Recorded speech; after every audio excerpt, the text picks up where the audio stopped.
People ask me all the time, hey, internet man, how can I get better at BR? Well, folks, class is in session. Some of you with your minds in the gutter might have thought we were about to go to a kinky place, but I assure you no. The only thing kinky here is how sexual the perfect noise is going to be when you smack that baseball around in BR. That joke took a long time to develop, and I apologize. But welcome everybody to the channel. Those of you who are familiar here know that it is Whiteboard Wednesday. Every Wednesday we talk about MLB The Show, just me and this whiteboard. For those of you who are new here, hi, my name is Kenny, kdjTV, welcome. I have gone flawless, bang, 16 times so far in MLB The Show 23. I'm recording this on Monday, so a couple days before you are listening to this. Maybe it'll be 17 by then, but probably not. I hardly consider myself a BR expert, nor do I think I'm the best BR player to ever live. I'm not stupid. I know there are far better players than I. However, I've gotten pretty good at it over the years, and I feel as if it is a good time to share my thoughts. I do BR videos on this channel, tips, advice, tricks, things like that every once in a while,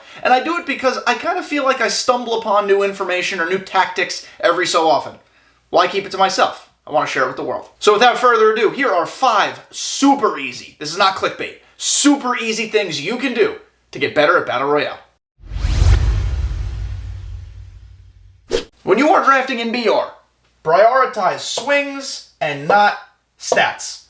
Stats in this case means attributes, but shut up, it's the same thing. The reason I say this is because the #1 strategy for winning BR games is to keep the line moving. You need to get batters to the plate. Solo homers are not going to win you BR games. Crooked number innings will. You've got to be putting multiple runs up on the board per inning, and the only way to do that is to feel comfortable at the dish. Let's take a live series card like Patrick Wisdom, for example. A lot of BR players who are very good at the mode love Patrick Wisdom. And why is that? It's not because he has shit vision.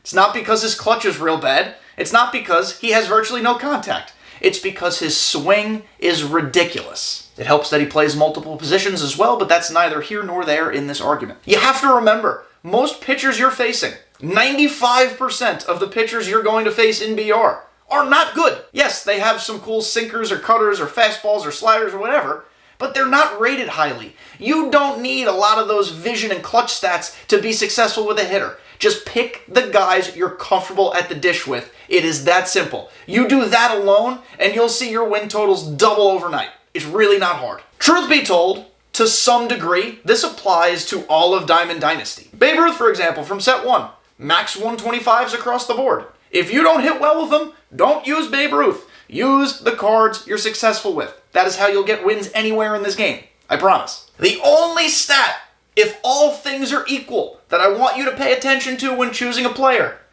is his power. Notice I put power creep here because I think it's funny that SDS has no power creep in the game this year. Everyone seems to hate sets and seasons. I kind of like it though. Like I said, if every stat or your opinion is pretty neutral, just go with the guy who has more power. You have to put the ball over the fence in BR to score runs. You're not going to string together a lot of hits with some of these players. They're just simply not good enough. The best way to score runs, combine a glitchy swing with a little bit of pop, and you're in. Along with speed, power is the stat that can help you determine which player to take in an otherwise pretty useless round. Power on the bench, plus speed on the bench obviously, is always important. There are certain situations where you're going to have to get tricky and use the bench. Having power always helps. Plus, like I said earlier, the pitchers you're facing are pretty bad. You're not going to have to line up every single PCI perfectly to launch the ball over the fence. Power hitter tendency, if you're just under it and a little off it, but your timing's pretty good, that ball is going to fly. Plus, anything can happen in Battle Royale.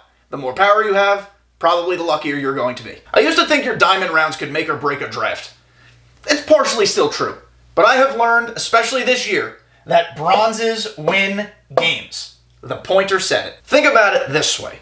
Don't look at a bronze round as a bench piece or a wasted starter or like a bottom of the bullpen reliever. Think about how you can use the bench to augment and deepen other parts of your team. For example, if you get lucky and you can put a bronze or 2 in your starting lineup, think about how much deeper your pitching is going to be. And conversely, if you can get a couple bronzes in your bullpen and maybe even 1 or 2 viable ones in your rotation, your lineup is going to be stacked. Use these bronzes to your advantage. I have found that there's a pretty decent amount of corner infield depth when it comes to bronzes, and especially lefty relievers. Lefty relievers are a home run for bronze pitchers, and there are even a couple bronze starters that you can eat some innings with if you get lucky in these drafts. Capitalize on these bronze rounds.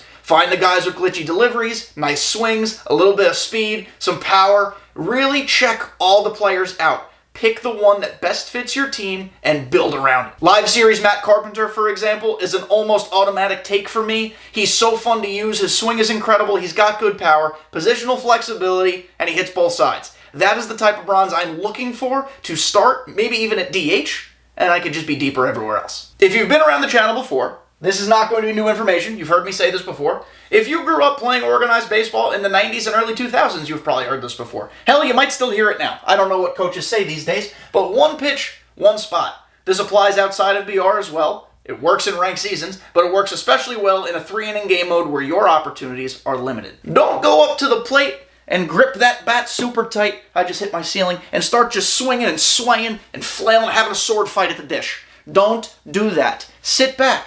Be patient. Every pitch you take wastes energy and stamina, and we know pitcher stamina is bugged this year. But you're not just taking pitches to do that. That's a little annoying. You're taking pitches because at some point in your at-bat, within 3 to 4 pitches, I would say, you're going to get a pitch in the exact spot you can hammer. You're sitting low and away as a lefty batter. You know that if you get it, you're going to push it the opposite field, you're shooting a gap, you're going over the fence, bingo, bango, bongo, you take a lead. Do not swing until you get that pitch. Or, of course, if there are 2 strikes and you have to fight, that is a different conversation. You know that already. This, in my opinion, is the single best strategy for hitting in BR. That's it. It is nearly impossible to get somebody out if they are capitalizing on the one pitch, one spot strategy. Will there be at-bats that you don't get your pitch in your spot? Absolutely. You're just going to have to adjust. But more often than not, because these shitty bronze, silver, and gold pitchers miss their marks all the time, a pitch will float to you accidentally that you can crush. This is the kdjTV guarantee. My law team has confirmed it. It is nearly impossible to lose if you hit the pitches you're waiting for. It's that simple. The meta is the meta, right? There's really nothing we can do about it.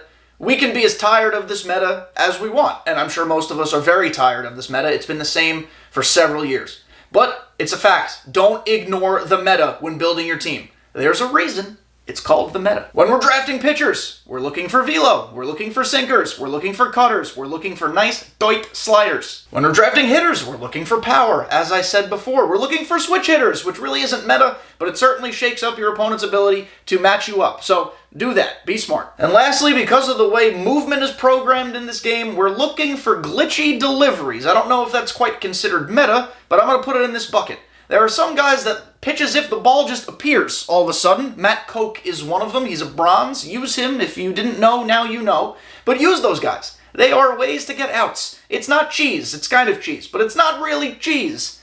Everybody has them. You can use them. They're available to the masses if they come up in drafts. My goal this year was not to become a 20 times flawless player. If I'm being honest, I had never gone flawless more than 4 times in a game cycle, and that happened last year. My goal was just to get a 5 times banner, and then I got it. Pretty quick. Then I got a 10 times banner. And I was like, oh, this is neat. And then I went flawless another 6 times. And now my goal is to reach 20. If I reach 20, I'll do another one of these videos that dives even deeper into draft strategy and playing strategy and anything BR. But my biggest advice to you is be confident. BR is a confidence mode. If you let one fluky thing mess you up, mentally, you're ruined for the rest of the game. Just stay the course, be strong, go win a game. If you guys have any questions about BR, whether it be tips, advice, tricks, anything, put them in the comments down below. I will happily answer every single one if they're good questions. But make sure you like and subscribe. That's the #1 thing you guys can do to this video. I appreciate you all. Good luck in your flawless runs. Let me know when you do go flawless, by the way. And I'll see you next time.